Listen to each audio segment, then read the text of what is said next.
Tilly झाट आती है और उसे कहती है कि फुस्की मुझे तुमसे ब्रेकअप करना है क्योंकि मुझे झूठ और चीटिंग बिल्कुल भी पसंद नहीं। फुस्की बम कहता है लेकिन जाने मन मैंने तो तुम्हें कभी भी धोखा नहीं दिया। कटीली झाट कहती है कि नहीं रे चूतिए, मैं अपनी बात कर रही हूँ क्योंकि तुम्हारी लाइफ बिल्कुल ही बोरिंग है। और ऐसा बोलकर वो वहाँ से चली जाती है। अब उसके जाते ही फुस्की बम रोने लग जाता है जिसको उसका बाप कैमरे में रिकॉर्ड कर लेता है। फिर घर आने के बाद वहाँ पर हम उसके दोस्त फुद्दी विनाशक को देखते हैं जो कि फुस्की बम के भाई के साथ उसकी रोती हुई वीडियो को देख रहा होता है। तभी फुस्की के कंप्यूटर पर एक मेल आता है तो वो कंप्यूटर ऑन करता है और अपनी डिक्शनरी खोलकर उस मेल का रिप्लाई करने लगता है। तभी फुद्दी विनाशक उसे कहता है कि मुझे तो लगा था तुम सिर्फ जर्मन सीखने के लिए ही उस लड़के से बात करते हो। जिस पर फुस्की कहता है कि हाँ, लेकिन अब बाबू गंडमरा और मैं काफी अच्छे दोस्त बन चुके हैं। फुद्दी विनाशक कहता है कि ये सब तो ठीक है लेकिन तुम उससे कभी भी मिलना मत क्योंकि ऐसे लोग पहले तुम्हें मिलने के लिए बोलेंगे और फिर तुम्हें किसी सुनसान जगह पर ले जाकर तुम्हारी गांड मार लेंगे। फुस्की बम उसकी बात को मजाक में टाल देता है जिसके बाद वो लोग कॉलेज की ग्रेजुएशन पार्टी में जाते हैं जहाँ पर उनको सुई धागा मिलती है जो कि यहाँ पर अपने भाई ईट पत्थर के साथ आई थी। फुस्की बम उससे पूछता है कि तुम लोग यूरोप घूमने कब जा रहे हो, जिस पर सुई धागा कहती है कि हम लोग सुबह निकलेंगे और सबसे पहले हम पेरिस जाएंगे। वहीं दूसरी तरफ स्टेज पर गाना गाने टोनी कक्कड़ आता है और यहाँ पर हमें ये भी पता चलता है कि कटीली झाट अब टोनी कक्कड़ की गर्लफ्रेंड बन चुकी है। फिर वो दोनों साथ में गाना गाते हैं जिसको देखकर फुस्की बम को बिल्कुल भी अच्छा नहीं लगता और वो वहाँ से अपने घर चला जाता है। तभी कंप्यूटर पर उसके लिए एक और मेल आता है जो कि उसके दोस्त बाबू गंडमरे ने भेजा था। उसमें लिखा था कि मुझे ये जानकर बहुत बुरा लगा कि तुम्हारी गर्लफ्रेंड ने तुम्हारा चूतिया काट दिया, इसलिए मैं सोच रहा हूँ कि हमें अकेले में कहीं मिलना चाहिए। अब ये पढ़ते ही उसके दिमाग में फुद्दी विनाशक की वो बात याद आ जाती है कि ऐसे लड़के पहले तो तुम्हें मिलने के लिए बुलाएंगे और फिर एक सुनसान जगह पर ले जाकर तुम्हारी गांड मार लेंगे। अब ये पढ़ते ही फुस्की के दिमाग का भोसड़ा हो जाता है तो वो रिप्लाई में लिख देता है कि मैं तुमसे कभी भी मिलना नहीं चाहता, इसलिए आज के बाद मुझे कभी भी मेल मत करना। जिसके बाद वो उस मेल को सेंड कर देता है। फिर अगली सुबह जब उसकी आंख खुलती है तो वो देखता है कि उसका छोटा भाई उसका मेल खोलकर पढ़ रहा होता है। वो फुस्की से कहता है कि मुझे तो विश्वास ही नहीं हो रहा कि एक जर्मन लड़की तुमसे मिलना चाहती है। फुस्की कहता है अरे वो लड़की नहीं लड़का है। तभी उसका भाई कहता है कि नहीं रे चूतिए, बाबू गंडमरा कोई लड़का नहीं लड़की है। अब अपने भाई को यकीन दिलाने के लिए वो उसे बाबू गंडमरे की फोटो दिखाता है और कहता है कि ये बाबू गंडमरा है और ये उसकी बहन है। इस पर छोटा भाई कहता है कि भाई तुझसे बड़ा चूतिया मैंने आज तक नहीं देखा, ये बाबू गंडमरा नहीं बाबू गंडमरी है जो कि एक लड़की का नाम है और ये नाम जर्मनी में काफी आम होते हैं। अभी सुनते ही फुस्की की फटकर 64 हो जाती है और वो सोचता है कि उसने कितनी बड़ी गलती कर दी है। तभी दूसरी तरफ हम बर्लिन जर्मनी में बाबू गंडमरी को देखते हैं जो कि उसका मेल पढ़ रही होती है।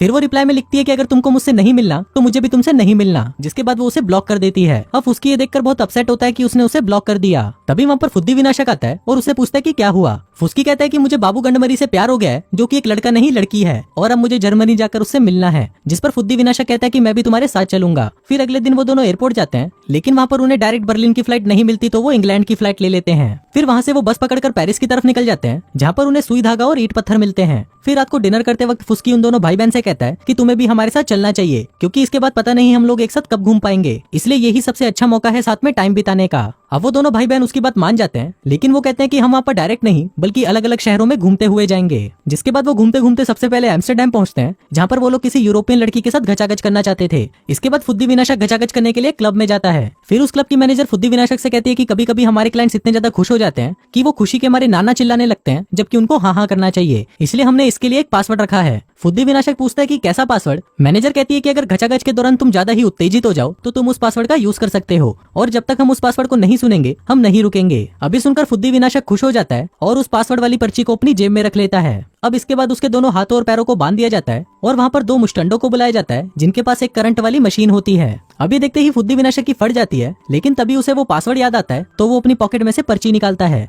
लेकिन जब वो उस पर्ची को देखता है तो उसमें पता नहीं कौन सी भाषा लिखी होती है। वो उसको पढ़ने लगता है और कहता है कि फ्लोगन खेंग खेंगमेन। मैनेजर पूछते कि क्या तुमने कहा फ्लोगन खेंग खेंगमेन। फुद्दी विनाशक कहता है कि हाँ मैंने वही कहा। वो कहती कि ठीक है जैसी तुम्हारी इच्छा। जिसके बाद वो ऑर्डर देती है कि फ्लोगन खेंग खेंगमेन को लेकर आओ। अब फुद्दी विनाशक को एक टेबल पर घोड़ी बना दिया जाता है जिसके बाद उसकी गांड में प्लास्टिक के 3 लोड़े घुसा दिए जाते हैं। वहीं दूसरी तरफ ईट पत्थर अपनी कैमरे की बैटरी लेने के लिए एक दुकान में जाता है जहाँ पर वो सेल्स गर्ल उसका कैमरा देखकर उसकी दीवानी हो जाती है। वो कहती है कि कितना शानदार है और तुम भी बहुत क्यूट हो। दरअसल अभी मेरा ब्रेक टाइम है और मैं बाहर जाकर सिगरेट पीने वाली हूँ, क्या तुम मेरे साथ चलोगे। ईट पत्थर कहता है कि मैं सिगरेट नहीं पीता, जिस पर लड़की कहती है कि मैं भी नहीं पीती। जिसके बाद वो दोनों बाहर चले जाते हैं और फिर वो लड़की ईट पत्थर का गन्ना चूसने लगती है। अब ईट पत्थर को अपना चुसवाने में बहुत मजा आ रहा था कि तभी पीछे से एक चोर आता है जिसको ईट पत्थर खुशी खुशी अपने सारे पैसे और पासपोर्ट दे देता है। फिर अगली सुबह फुद्दी विनाशक वहाँ पर लंगड़ाता हुआ आता है क्योंकि कल रात को उसकी गांड का गुंबद बना दिया गया था। फिर वहाँ पर ईट पत्थर आता है और कहता है कि कल रात को तो मैंने दबाकर घचाघच किया पर तभी मुझे लूट लिया गया, लेकिन मुझे उसमें भी मजा आया। अब उनके पास ना तो पासपोर्ट था और ना ही पैसे थे, इसलिए वो सभी पैदल ही वहाँ से आगे बढ़ने लगते हैं। इसी दौरान वहाँ पर उन्हें एक ट्रक वाला मिलता है जिससे वो बर्लिन के लिए लिफ्ट मांगते हैं, लेकिन वो ट्रक वाला उन्हें बर्लिन की जगह किसी बर्बाद सी जगह पर छोड़ जाता है जिसको देखकर ऐसा लग रहा था कि यहाँ पर मनुष्य जाति का सर्वनाश हो चुका है। फिर वो वहाँ पर एक बूढ़े से पूछते हैं कि यहाँ से जो ट्रेन बर्लिन जाती है वो कब तक आएगी। बूढ़ा कहता है कि वो जल्दी ही आ जाएगी, लेकिन अभी वो लोग उसे बना रहे हैं। इसके बाद वो लोग अपने बचे हुए पैसों को इकट्ठा करते हैं, जो कि होते हैं $1 और 32 सेंट्स, जो हुए करीब 100 रुपए। फुस्की पूछता है कि इतने से पैसों से हम क्या करेंगे। तभी सीन शिफ्ट होता है और हम देखते हैं कि बहुत सारे नौकर खाने पीने का सामान लेकर उनके 5 स्टार रूम की तरफ जा रहे होते हैं। दरअसल मनी एक्सचेंज रेट ज्यादा होने की वजह से वो वहाँ पर करोड़पति बन चुके थे। फिर फुस्की एक चवन्नी को टिप के तौर पर एक नौकर को देता है, जिसको वो नौकर अपने बॉस को दिखाता है और उसे थप्पड़ मारते हुए कहता है कि गांड मराने गई तेरी नौकरी, अब तो मैं अपना खुद का होटल खोलूंगा। इसके बाद वो लोग बाकी का पैसा उड़ाने के लिए क्लब में पहुंच जाते हैं, जहाँ पर वो लोग एक ऐसी दारू पीते हैं जो कि हर जगह पर बैन थी, क्योंकि इससे भयंकर नशा होता था। फिर वो पूरी रात कुत्तों की तरह पार्टी करते हैं और फिर अगली सुबह उन्हें वही बुड्ढा मिलता है जो उन्हें कहता है कि मैं तुम्हें बर्लिन तक लिफ्ट दे सकता हूँ। जिसके बाद वो सभी उस बुड्ढे के साथ बर्लिन की तरफ निकल जाते हैं। अब कुछ ही घंटों में वो लोग बर्लिन पहुंच जाते हैं और वहाँ से सीधा जाते हैं बाबू गंडमरी के अपार्टमेंट के बाहर। फिर फुस्की और फुद्दी विनाशक बाबू गंडमरी के घर में जाते हैं, जहाँ पर उन्हें उसका बाप मिलता है और वो उन्हें बताता है कि बाबू गंडमरी अपने फ्रेंड्स के साथ रोम घूमने गई है, जिसके बाद वो कल एक बोट से कहीं चली जाएगी और वो कहाँ जाएगी ये उसे नहीं पता।